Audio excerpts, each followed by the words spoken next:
Hello and welcome to Neo Psychology of me, your teacher, Mr. Neo, the channel where I teach online psychology lessons for my wonderful students. Today we are starting a new unit of psychopathology, and this is lesson 1, definitions of abnormality, part 1.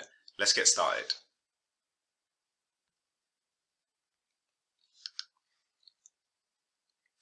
Starter.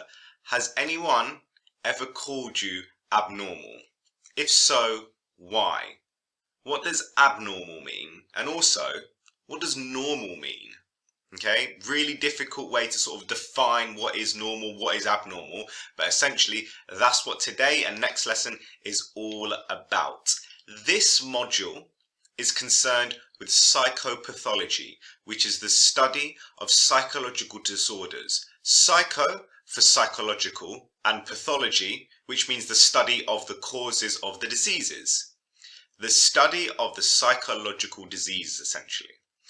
How can we decide if a person's behavior and or psychological state are sufficiently unusual or abnormal to justify diagnosing and treating them for a psychological disorder?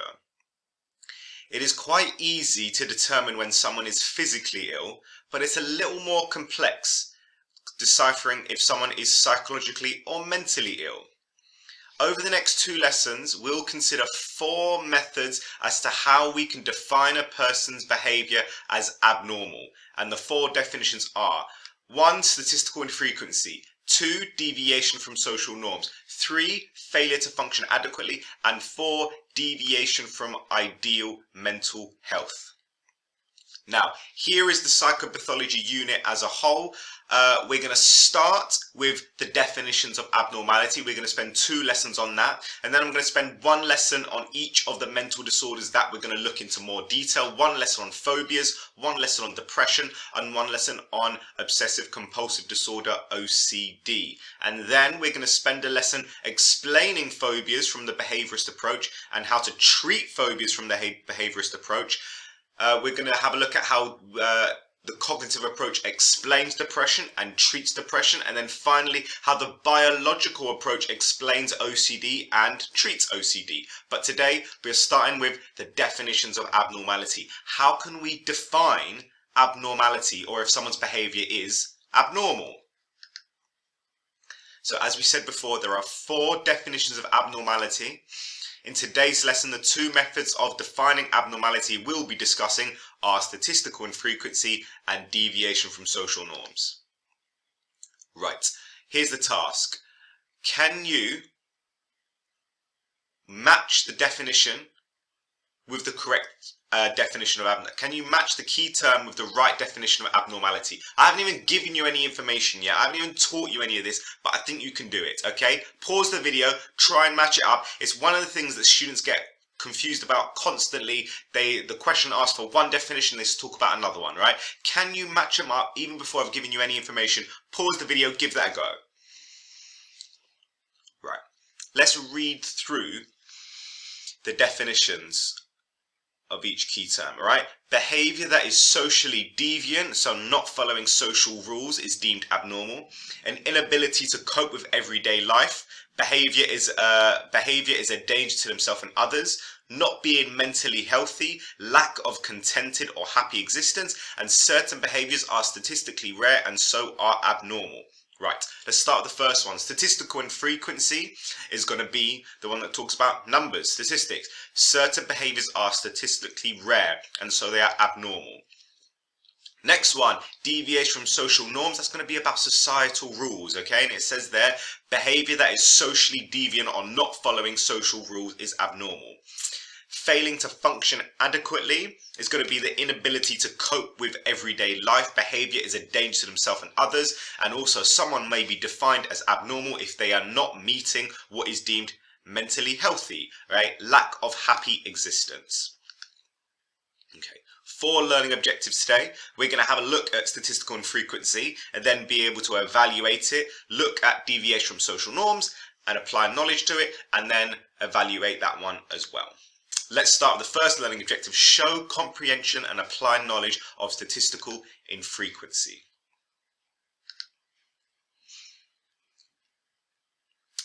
Perhaps the most obvious way to define anything as normal or abnormal is according to the number of times we observe it. According to the statistical definition, any relatively unusual behavior or characteristic can be thought of as normal. If it happens loads, it's normal. Everyone does it, right? And any behavior that is different to this is abnormal.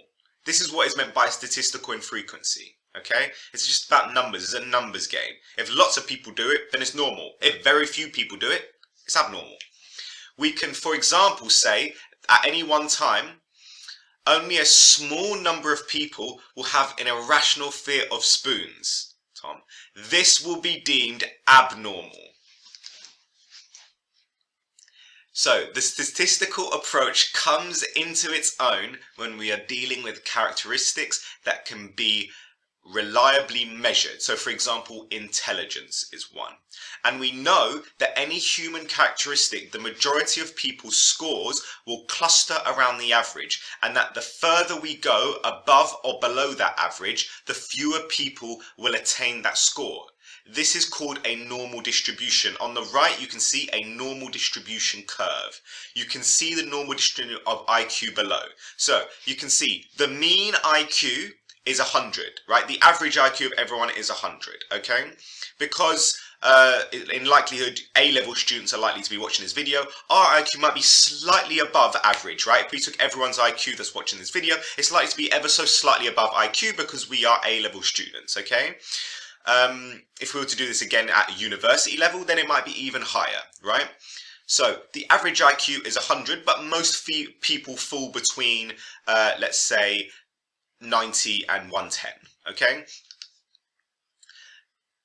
The average IQ is set at 100. Most people, so 68% of people, have an IQ in the range of 85 to 115, okay?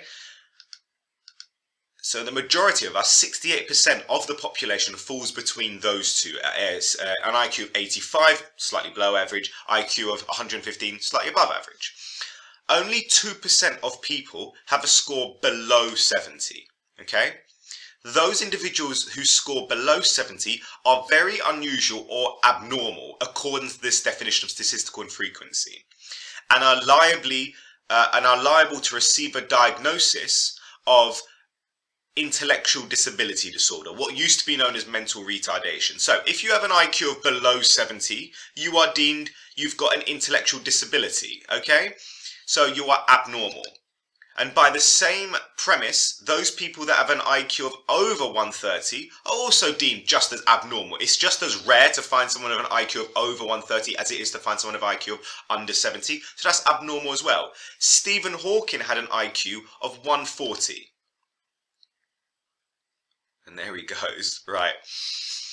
This normal distribution could work with lots of things. For example, height is another one, okay? If we took, if we plotted everyone's height, it would come out as a normal distribution curve. Most people's height, the average height, let's say for a man, for example, the average height for a man would be around 5'9", 5'9", something like that, okay?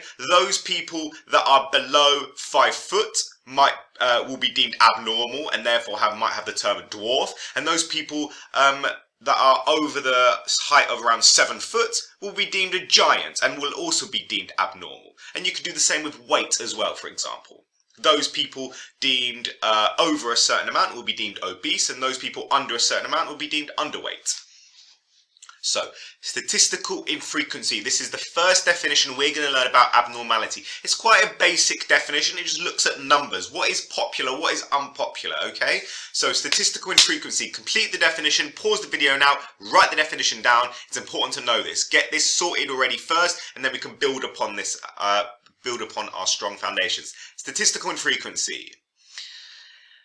Abnormality is defined as those behaviors that are extremely rare, okay? Any behavior that is found in very few people is regarded as abnormal. And if you wanted to give an example in your definition, even better, okay? As a challenge, can you draw an image to illustrate the key term? Right, we've got an application question now. A little bit of maths here. It's not going to be too difficult. Don't worry, okay? We'll do it together. Amanda. Human characteristics are normally distributed, with most people clustering around the mean and small numbers of people at the extremes. Amanda is referred to a clinical psychologist for poor social skills. The psychologist assessed her and shows her where her skills fall on the normal distribution. The mean score on this test is 50. Amanda's score is 21. Okay, these are for social skills. Now, SD in the graph stands for standard deviation. What we find is one standard deviation above and one standard deviation below the mean encapsulates 68% always, and two standard deviations above between two standard deviations below the mean encompasses 95% of the population. Okay, always. So here's the question. Estimate where Amanda's social skills fall in the population, and then based on this statistical distribution, should Amanda be considered abnormal? Give yourself 5 minutes, pause the video, 2 marks each. Can you get 4 marks? Pause the video, give that a go, 5 minutes. Otherwise, let's look at the answer. Estimate where Amanda's social skills fall in the population. Now, Amanda's social skills appear to be in the bottom 2.5% of the population because 95% lie between +2 and -2 standard deviations. Therefore, 5% lies outside of this area, and Amanda is in the bottom half of the graph. So we half 5%, so we know she's in the bottom 2.5%, and she's not even close to that border. So we could possibly argue she's in the bottom 1%, and we can see that from the graph here. Okay, so you can see that Amanda's score lies just below the 30, so we know that her score is in the bottom 2.5% and is not even close to the 30, so she's in the bottom possibly the bottom 1%. Based on this statistical distribution, should Amanda be considered abnormal? Based on the statistical abnormality criterion, Amanda would therefore be considered abnormal. Her score for social skills is very, very low. That score is very rare, so therefore it's statistically infrequent and therefore deemed abnormal. And that is the definition of statistical infrequency. Can you identify one thing that you've learned about this definition? Why do you think learning about this is important? How does this apply in real life? Who will this information be useful to? Who uses this definition, right? Psychologists use this definition to define if someone has got a mental illness or not. Okay?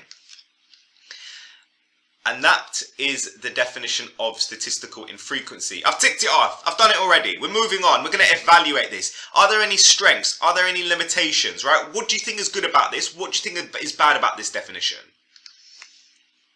Can you think of any strengths or limitations on your own? Right. One strength is that it's got real life application. We use this in the real world. A strength of the statistical definition is that it has real life application in the diagnosis of intellectual disability disorder. There is therefore a place for statistical infrequency and thinking about what are normal and abnormal behaviors and characteristics. Actually, all assessment of patients with mental disorders includes some kind of measurement of how severe their symptoms are as compared to statistical norms. Statistical infrequency is thus a useful part of clinical assessment, right? Psychologists use this information, right? If they find that if you do fall in the bottom certain percentage or the top certain percentage for something, then you are likely to get a diagnosis. The second one is unusual characteristics can be positive. Is that a strength or a weakness? It's a weakness, okay? IQ scores over 130 are just as unusual as those below 70, but we wouldn't think of super intelligence as an undesirable characteristic that needs treatment. Just because very few people display certain behaviors does not make the behavior statistically abnormal. It is not, i.e. it is not normal, but doesn't mean it requires treatment to return to normal. This is a serious limitation to the concept of statistical infrequency and means that it would never be used alone to make a diagnosis. It doesn't look at desirability. If someone was smart, you wouldn't dumb them down. Right, we've got 2 evaluative points there. Can you write each of those evaluative points into a Peel paragraph structure? Point, 1 strength, 1 limitation of the statistical infrequency definition of abnormality is give the strength, give the weakness, okay? Back it up with some evidence. For example, okay, if there isn't a piece of research, okay, for example, right, explain it. And then explain your point. This is a strength, this is a limitation because, and then this shows that, or we can conclude from this that, okay, and that is the best way to get the most marks out of your evaluation, okay? Spend 5 minutes, give that a go now, please. And that's the evaluation of statistical infrequency. I wrote a joke. Okay, here we go. Dude, how does my 6-pack look? Bro, you look abnormal. And that's the evaluation, right? To be able to discuss and evaluate statistical infrequency, yes, I've done it. I'm moving on. Learning objective 3, show comprehension and apply knowledge of deviation from social norms. This is the second definition of abnormality and how psychologists define abnormality. Let's have a look. Deviation from social norms. Most of us notice people whose behavior is a deviation from social norms, i.e., when a person behaves in a way that is different from how we expect people to behave. Groups of people, hence social, choose to define behavior as abnormal on the basis that it offends their sense of what is acceptable or the norm. We are making a collective judgment as a society about what is right. Society is the key word there. Norms are specific to the culture that we live in. Now, of course, those social norms may be different for each generation and every culture, so there are relatively few behaviours that would be considered universally abnormal on the basis that they breach social norms. Okay? So, for example, homosexuality continues to be viewed as abnormal and illegal in some cultures. So, for example, in April 2019, Brunei introduced new laws that make sex between men an offence punishable by stoning to death. That's awful. That's archaic, okay? But that is what is deemed abnormal in their culture. In our culture, homosexuality is deemed perfectly normal. It's not harming anyone, so what's your problem with it, okay? It's perfectly consensual, so there's no issues, right? However, in other cultures, it's deemed abnormal, so it depends in the society that you live in. One important symptom of antisocial personality disorder, formerly known as psychopathy, is a failure to conform to lawful and culturally normative ethical behaviours. In other words, a psychopath is abnormal because they deviate from social norms or standards. They lack empathy. They generally lack empathy.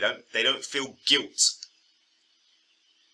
So that is one example of something that may be deemed universally abnormal. Someone that's a psychopath, someone that doesn't feel guilt or empathy or emotions or connectiveness with others. They might be deemed a psychopath, and that is deemed universally abnormal. Whereas there are so many things that are deemed abnormal in one culture but perfectly normal in another culture. If I turned up to work naked, that would be deemed abnormal within the culture we live in. If I was to do that in an African tribe, that might be deemed perfectly normal. So abnormality is defined by the society that you're in. There are social norms, societal rules that dictate what is normal and what is abnormal. So, get this definition down. Deviation from social norms. Can you fill in the gaps with the correct words? 2 minutes. Give it a go now, please.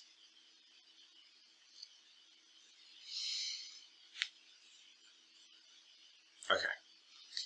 Deviation from social norms. It concerns behavior that is different from the accepted standard of behavior in a community or society. Okay? Remember, social is society, right? They are societal, they are breaking societal norms. Abnormal behavior is seen as a deviation from unstated rules about how one ought to behave. If something deviates, it means it sort of contradicts, it goes away. So it's deviating, it goes away from the norm. Can you draw an image to illustrate the key term? How might someone illustrate deviation from social norms? That is the question, and trying to do so will engage your creative side and help you think harder. Here's a question, application question. We're going to apply our knowledge to a scenario about Mark. Here we go. Mark is a practicing pagan, a follower of a pre-Christian religion. He lives alone and works as an IT consultant, doing most of his work at home and communicating via the internet. His IQ is 145, placing him in the top 1% of the population, and measures of depression are around average. So, two questions here. Number one, based on statistical infrequency and deviation from social norms, would you say that there is a case for judging Mark to be abnormal? Explain your answer. And then the extension question, why is there a good case for classifying Mark as abnormal? Why is there a good case for not classifying Mark as abnormal at all? Right? Two questions, 5 minutes. Why might he be deemed abnormal according to the statistical infrequency definition based on the small information we're giving you? And why might he be deemed abnormal according to the deviation from social norms definition? Give that a go. Read the question. All the information's in there. Give it a go. 5 minutes. And I'm going to go through the answer now. Is Mark abnormal? Now, according to the statistical infrequency criterion, there is a case for Mark being abnormal. He lives alone, which is a little unusual, not that unusual, and his IQ places him in the top 1% of the population, which is very unusual. He also practices a minority religion, only around 57,000 pagans in England at the time. So these behaviours, they're rare, they're statistically infrequent, they're not very common, so therefore they are abnormal. According to the deviation from social norms criteria, Mark may also be considered abnormal because he has relatively little direct contact with other people and he practices a religion that is low in social acceptability in most circles. He's a pagan. People use that as a derogatory term. Bruv, you're a pagan. Right. So this is why he may be deemed abnormal according to the statistical infrequency criterion and the deviation from social norms criterion. However, why is there a good case for not classifying Mark as abnormal at all? Right. On the other hand, measures of Mark's mental health are in the normal range and he earns a good living. His religion is best considered a lifestyle choice, and although his IQ is unusual, it was very high, it is a positive characteristic. Based on this information, Mark would not be considered abnormal. So you can see, right, there are definitions of abnormality and some of them may be deeming someone abnormal and others may not. And that's deviation from social norms. Identify one thing you've learned. Tell me one thing you've learned about this deviation from social norms definition. Right, what have you learned? Tell me. Have I imparted some sort of wisdom into you? Have you shown any sort of progress? Why do you think learning about this is important? Why is this important? It's not just to pass exams. I don't care about your grades. I want you to just enjoy psychology, enjoy A-levels, enjoy your lives.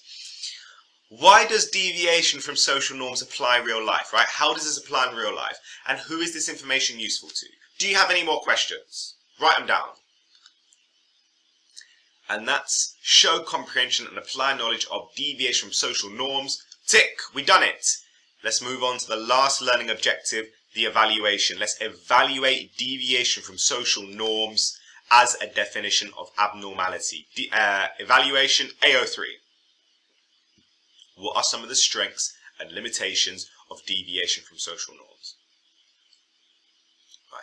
First of all, we have cultural relativism.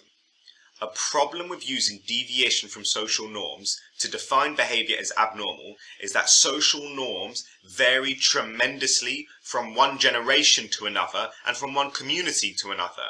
This means, for example, that a person from one cultural group may label someone from another culture as behaving abnormally according to their standards, rather than the standards of the person behaving that way. For example, hearing voices is socially acceptable in some cultures, but would be seen as a sign of mental abnormality in the UK. This creates problems for people from one culture living within another culture group, right? And this is true. We have this ethnocentrism, right? What is deemed normal in one culture might not be deemed normal in another culture. And it's usually the Western society, the white Western society, that defines what is normal and therefore what is abnormal. And then people that don't fit their criteria, their white Western criteria, you're abnormal. So there's cultural relativism to consider.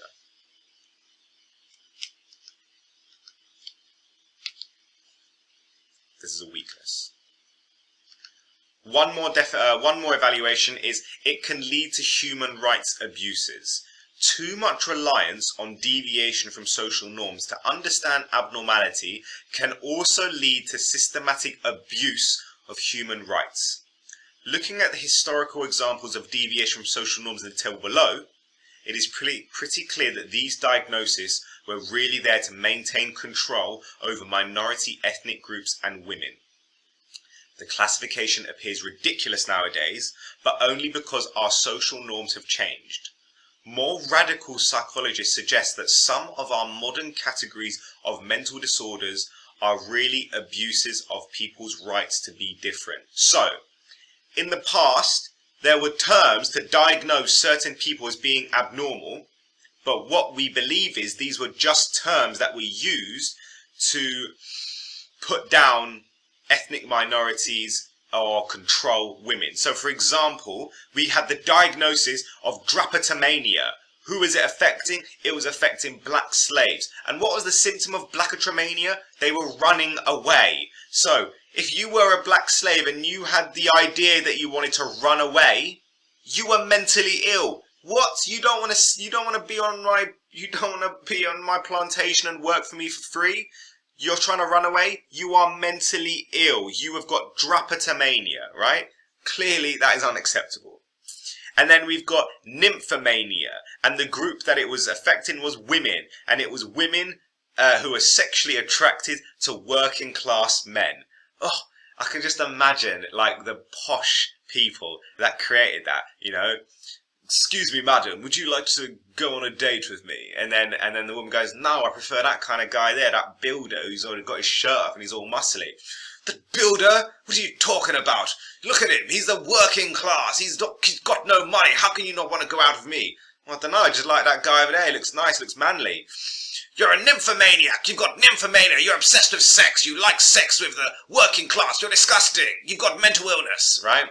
You can see it's a way to maintain control over certain subgroups. And this is an issue with deviation from social norms. It can be used to it can lead to human rights abuses. Okay?